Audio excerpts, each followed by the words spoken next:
চীন Myanmar economic করিডোরের উপর কেন্দ্রীভূত। এটি চীনের বেল্ট অ্যান্ড রোড ইনিশিয়েটিভের মূল অংশ। এর মধ্যে রয়েছে কিয়াউক ফিউ গভীর সমুদ্র বন্দর এবং রাখাইন থেকে ইউনান প্রদেশ পর্যন্ত তেল ও গ্যাসের দ্বৈত পাইপলাইন। এই পাইপলাইনের মাধ্যমে মালাক্কা প্রণালীকে এড়াতে পারবে চীন।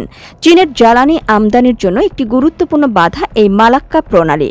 রাখাইনের স্থিতিশীলতা এই বিলিয়ন বিলিয়ন ডলারের প্রকল্পগুলোর জন্য অত্যাবশ্যক।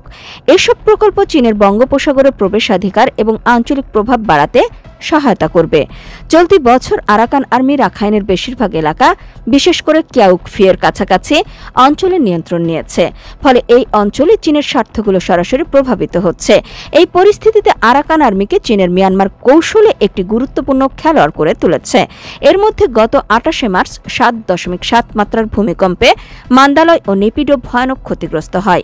এর সরাসরি প্রভাব সিত্তে বন্দরের ওপর পড়ার কোনো প্রমাণ